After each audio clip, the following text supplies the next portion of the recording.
What's your last name? It's Clossick. Clossick. And you are from Chapel Hill? I am. Okay. I am. My dad was a professor Okay. and traveled to many different universities working, and he got an opportunity to come when I was about 4 to work at UNC Chapel Hill. I ask those kind of questions. I love stories. Yeah. Because sometimes we miss those things. Yeah. And we really don't realize who a person is from that place. Right. And so it takes a little bit more time. Yeah. But for But me, our history is there. I mean, like, why did I choose a children's museum? My 100%. dad was in child development. He worked for the Frank Porter That's great. Graham School of Development. That's great. That's why I went that direction. And we don't really need to talk all about. We could do No, the no, coastal no, thing well, today. we're- But there is definitely a background that gives you the not only awareness of where you are and what opportunities there are, but there's also kind of the path that your parents have shown you, whether you become somebody who's financially interested in giving back or not, Yeah. often really depends on your family values. It's really interesting. And who you surround yourself It's- with, no, because there's the nature and the nurture. Yeah. Yeah. So every interview that we've had, we ask those questions. Why are you in service? Yeah. And 95%, the first answer is my family, the way I was raised. Right. That's what we did. And as adults, you don't go far. You don't go far from that. Yeah. You might stray in college, but you usually come back to who you Yeah. are. So that's pretty cool. Yeah, it's interesting. My parents, I don't know that they were large into supporting nonprofits. I don't know if it was much of a thing in the 80s, I have to be honest. I don't think it was. Right?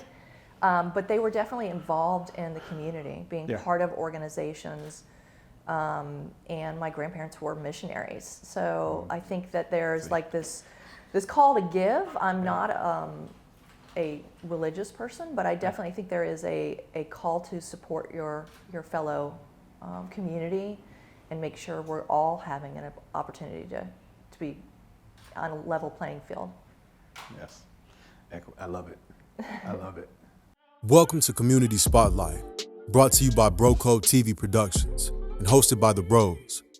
Join us on this dynamic journey as we shine the spotlight on local agents who are making a profound difference in their communities. These remarkable individuals bring creativity, wellness, and purpose to the forefront as they tackle challenges, nurture their families, and celebrate successes. In each episode, we explore their unique stories and initiatives, offering an inspiring glimpse into the world of community transformation. Get ready to be inspired by those who are leaving an undeniable mark on their neighborhoods. Tina Clossick is an elite runner, dedicated community advocate, financial superhero, and the vice president of the Coastal Credit Union Community Impact Team here in Raleigh, North Carolina. Sit back, relax, and enjoy the show. Make sure to subscribe, like, comment, and share all the Bro Code Show online platforms. We all we got. So Tina, how are we doing this morning? I'm doing great. So for the viewers who are watching, tell us who you are. Sure. I'm Tina Clossick. I'm the Vice President of Community Impact at Coastal Credit Union. I'm somebody who's very passionate about supporting our community and helping to change lives. My team is all about working in the community with volunteerism, financial education, as well as community empowerment. And I'm excited to be here to tell you about our work. Yeah. Before we jump into Coastal, which we'll do a live talk about Coastal Credit Union, I want to talk a little about you personally. Maybe tell us where you're from and what you're passionate about outside of Coastal. Sure. I'm from this area. I'm a North Carolinian since I was 4. Went through the UNC school system and the Chapel Hill school system from kindergarten all the way up. I'm very passionate about our area and really North Carolinians. I see a real opportunity to support all our neighbors and pretty much everything that I've done in my history of work. Outside of the work that I do, I'm continue to help nonprofits, running some local organizations, as well as I'm a runner and I help support the local community by creating fun, active events. Yeah. So the first time I met you, we were in North Hills. Yeah. And we were at an event that was, I guess, co-sponsored with Coastal Federal Credit Union, the American Cancer Society. Correct. And for me, it was great because I got to meet you in different ways. As I walked up, you were literally facilitating everything. Your team was there, you were making sure they were good, you were making sure the DJ was good, you were making sure the speakers were good. And lastly, I got to see you dance and let loose. Yeah. And, to see leaders like yourself, hands-on, in the community, consistently doing that work, it was refreshing. So I just wanted to let you know that. Oh, well, thank you for that. Yeah. I appreciate it. I don't know if my dancing was worthy of watching, but, Hey. I'm going to give it a try. One thing I admire is you were doing it. And Yeah. that's the main thing. And I think the people around you, the energy you brought, all the kids, all the parents, they were proud of it too. So as we talk about Coastal was started out in 1967. Yes. So it's been 56 years of credit union. Yeah. As we talk about your mission statement, which I read was people helping people. Yeah. Very simplistic, 3 words. I'm actually a little different. I read companies' mission statements. Yeah, it's important. It is, and I love that, and I love what yours says. Why is Coastal's mission statement so important, people helping people? It comes down to really the philosophy around credit unions, why we exist. We're nonprofit cooperatives. It's really all about helping individuals in our community have better lives. So our tagline is bank better to live better. And it's really about that. It's about our members are our owners, very different than banks. We listen to our members, we want to support their wants and needs, and they actually get return on our improvements of our organization and help our strategy. So for us, we're helping people because, one, we are the people who are members. Our own employees are a big group of our members, as well as the communities where we live and work. That's where our members are, and so we need to help those people have a better financial future. So I love all of that. One thing that stands out for me is I read somewhere that 1 cent of every card transaction goes to charitable causes. It does. We are very lucky that we have a foundation that is able to support the community through direct donations. And they do that through grants, but that's just one way we're really supporting the community through the work that we do. Those transactions allow us to build kind of an account that allows us to support the nonprofits, but we also make an investment of our own funds through the work that we do and giving back. And the great thing about the foundation is it actually became a 501c3 last year. So now we're able to partner with more organizations to be able to save our members money and drive more change. So your foundation was started in 2011, so it's been about 12 years. Yeah. You've given away a lot of money to assist people Totally. in need, right? How do you target, for people who may be watching, how do you target where that money goes? Well, we have a number of organizations we work with that we've found that are doing great work here, including the American Cancer Society, which you noted earlier. We are basically looking at organizations that are changing lives right here. So it's not an organization that's throughout all of North Carolina, but not throughout the entire United States. We want to have them use their dollars right here where our members are and where they're making changes. So for us, it's about that, but it's also around core issues of, are they driving financial literacy and education? Are they helping with housing affordability and support? There's some key issues in our area that really need to be alleviated, and that's what we're looking for companies that are looking at supporting health and wellness is a huge part of what we're doing. I mean, financial stress is so huge. It kind of has an amazing tie into wanting to support both physical and mental support as well. So since you brought up the word wellness and health, Coastal has, if I'm right, for 13 years been voted or awarded one of the healthiest employers in the Triangle. Yes. Not only 13, but 7 in a row. Isn't it amazing? It is. Tell us a little bit about where that comes from and where that focus has come from. I think for Coastal, it's always been about being a family. I mean, we see our employees as our members. We see our employees as those people who can really help us build a great community. And so we ask them constantly, what is it that's going to help you be better? what is going to help your neighbors, your family be better. And some of it's about, obviously making sure they have the positions that are aligned with their work, so they feel very good about the work that they're doing. It's also giving them an opportunity to see the value of that work, whether it's working with our team and volunteering out in the community, or highlighting the amazing things that they're doing in their own job on a daily basis. So that's really a big piece of it. And also, having great health care, having great benefits is really huge. Yeah. So as we dive in a little bit and zero in on wellness, Yeah. there's different types of wellness. Totally. On our show, we talk about, wellness, whether it's spiritual, mental, physical, and all the things. You guys are zeroing in on financial literacy as wellness. Yeah. You've already mentioned in a prior statement that one thing kind of has a ripple effect on our lives across the board. Totally. What are some ways that Coastal is addressing that for members and nonprofits and in the community? Well, I think one of the big things that we do is around financial education. And that really means creating awareness around your financial situation. Everyone's in a journey at a different time, in a different place. We're not telling you what to do. We're helping you figure out where you want to go. So making that money work for you. So that's a huge part of it. And also the realization that that financial stress is so much a part of your whole wellness. And if you forget about that, you're really creating both mental and physical issues for yourself. I mean, one of the things that was great about working with the American Cancer Society was sharing that connection between the physical and the mental health, and how important it is to think about your finances when you have some kind of health crisis.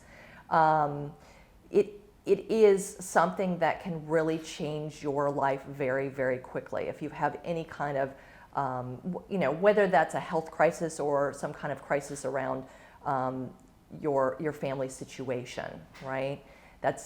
It's dramatic, and it changes both your mental ability to do work and your physical ability to work. So for us, financial wellness is really thinking about all of you, your whole person. How are we going to help you get to where you want to go and use your money to get you there? So we talk about the first step is really doing an audit, thinking about where are you, what money do you have, and really not being critical of yourself about it. This is where you are. This is where you've gotten to, but that doesn't mean that's all who you are. Money becomes something that's so difficult for people to talk about because they're putting their own personality and personal kind of demons in there, right? Yeah. But it's really something that's supposed to help you be able to find your joy and your goals.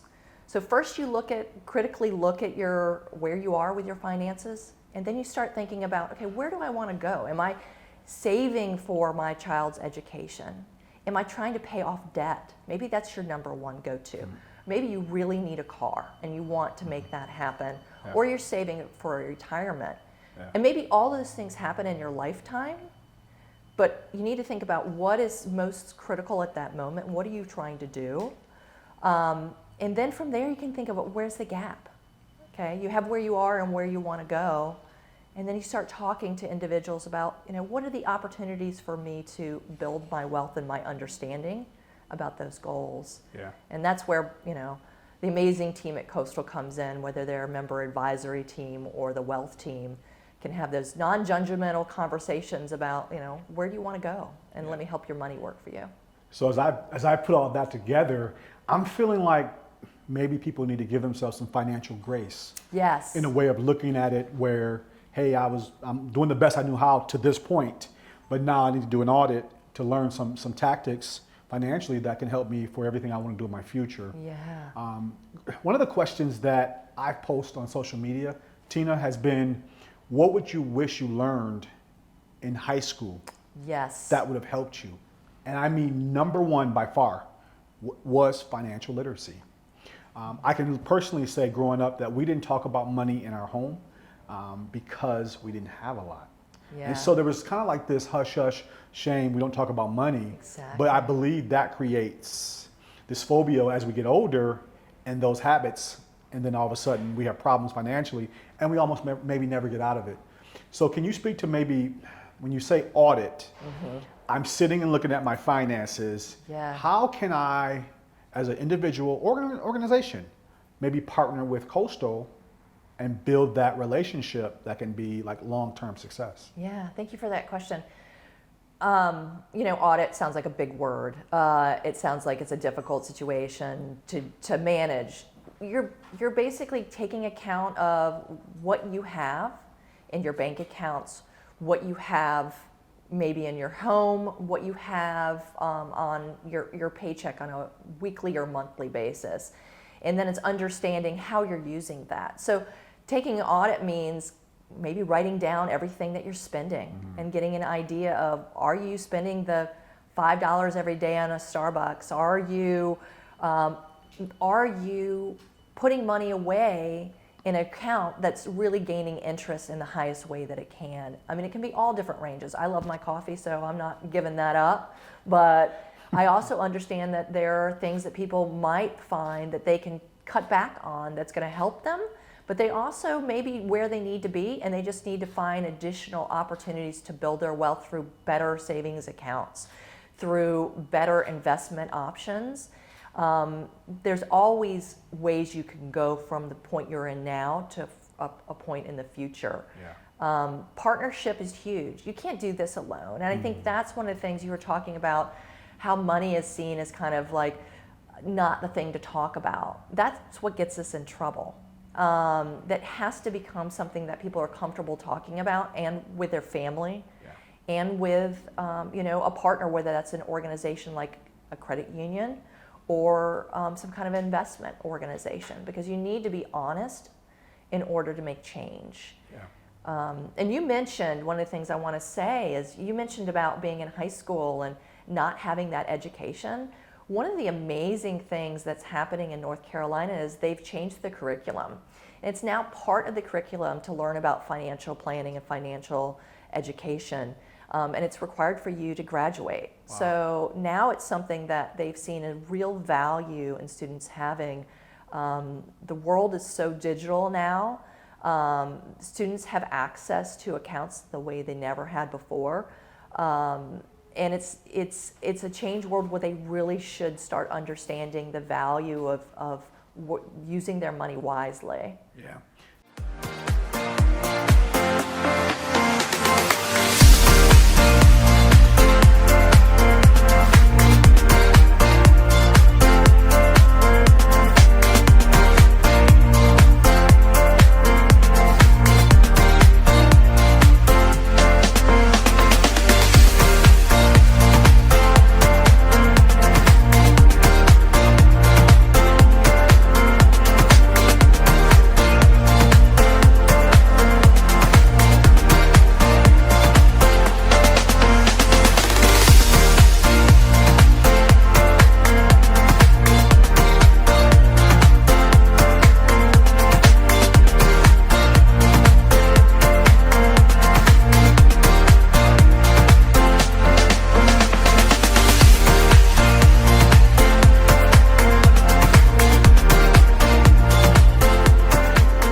So you were mentioning high school, which just makes me smile. Yeah. That they're equipping the students for lifelong success. You mentioned a couple of amazing words that we love on the Bro Code, which is partnerships, collaboration, and community. Yes. The work that we do literally could not happen without those partnerships. For sure. So I love that you guys are in that same lane. Yeah. Let's shift a little bit really quickly into economic development and the importance of that for our community. Yeah. So economic development, people get really involved in that, thinking that's a political word, right? Like, we're driving economic development by bringing companies here and creating jobs. That's one piece of it. But economic development is really about creating financial mobility for an entire area, whether that's through job creation, through housing, through access to resources and tools. And a lot of that is built on partnerships. It couldn't happen with just one group doing one thing. It really has to come together, and the whole community has to make a decision. This is where we want to go with transportation. This is where we want to go with our communities, keeping them green. this is where we want to go with access to resources and clean water. And those are all really big things that take a village to be able to put together. Yeah. But they're so important because they're all parts of the same piece, the larger piece of puzzle. Yeah. So if I hear you correctly, it still takes a village to be successful as a community. For sure.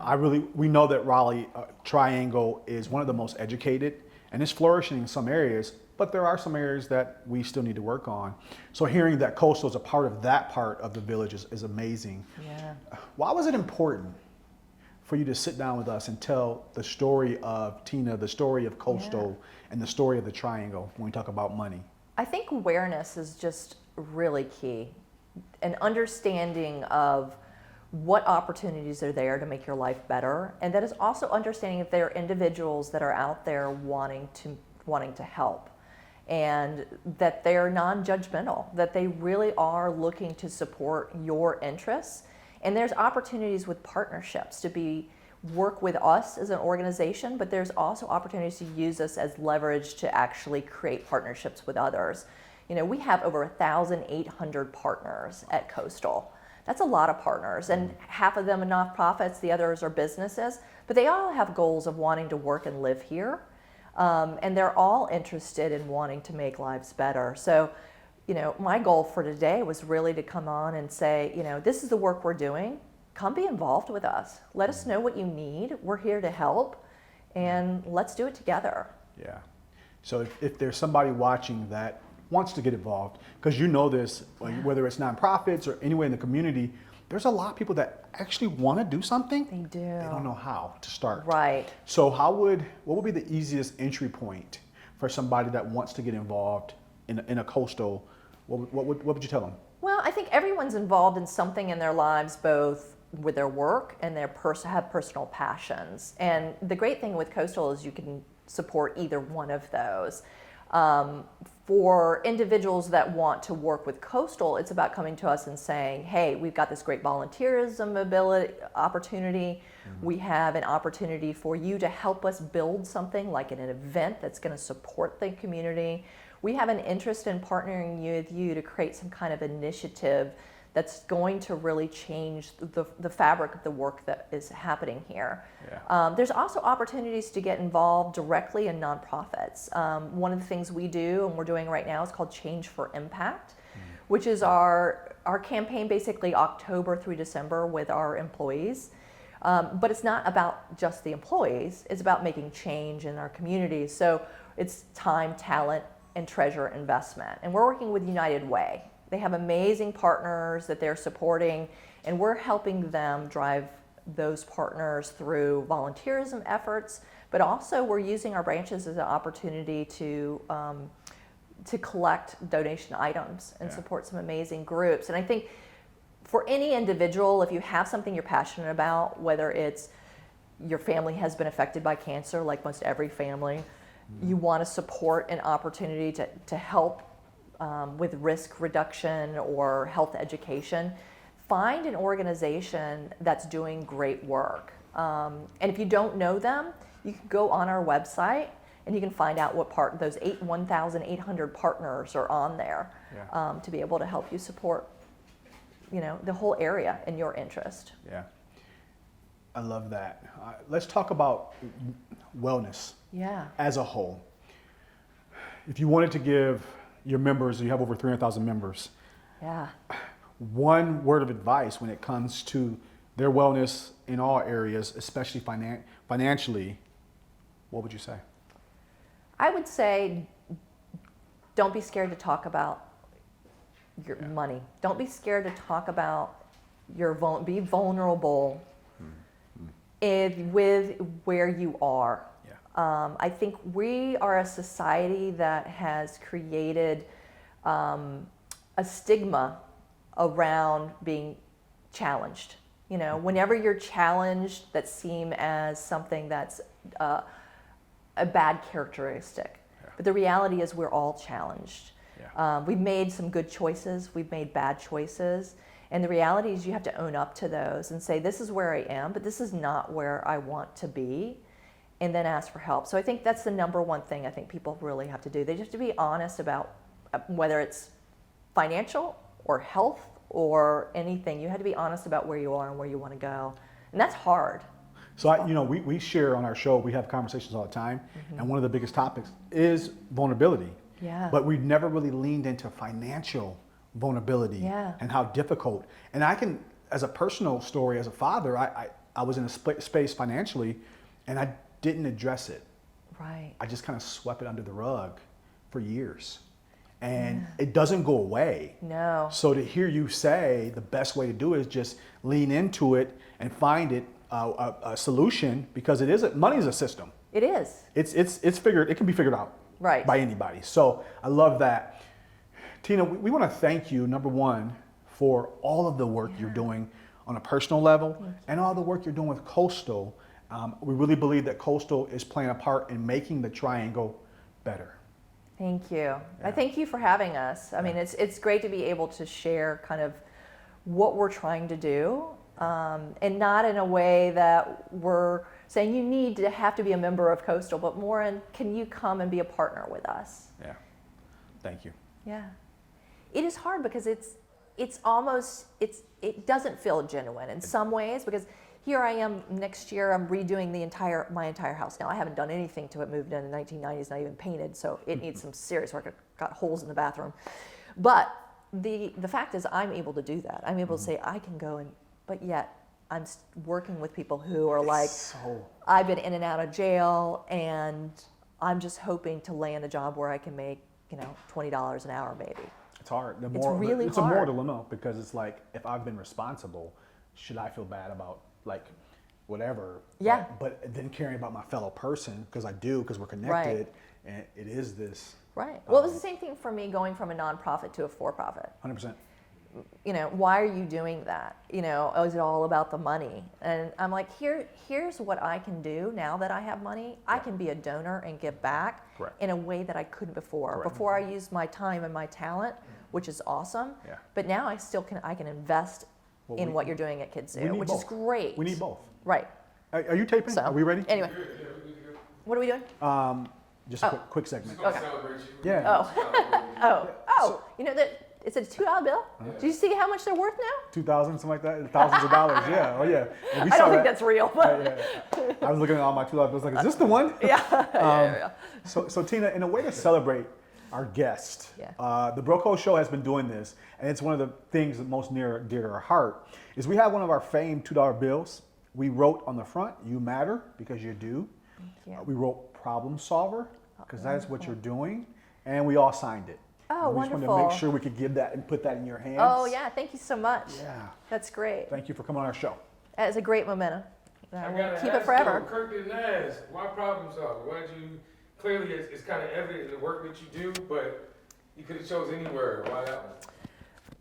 I love to find gaps of support or work and fill them. I'm somebody who sees opportunities in every situation. There is nothing that can't be figured out through collaboration and partnership. I appreciate it. Thank you. Yes.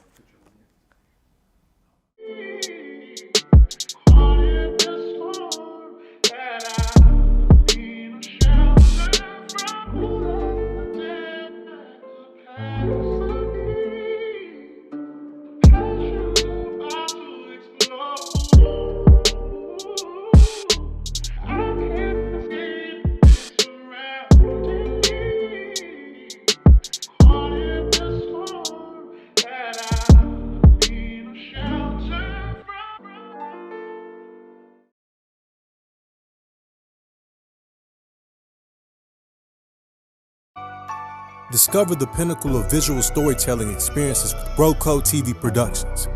From the artistry of photography to the magic of videography, the world of podcast production, exclusive red carpet services, captivating MC services, inspiring speaking engagements, expert panel discussion curation, and breathtaking drone services. The Bros have you covered. Elevate your events and storytelling with us. Contact Broco TV Productions now at 919-714-9905 and be a part of our incredible journey at www.brocodetvproductions.com. We're here to make any room better.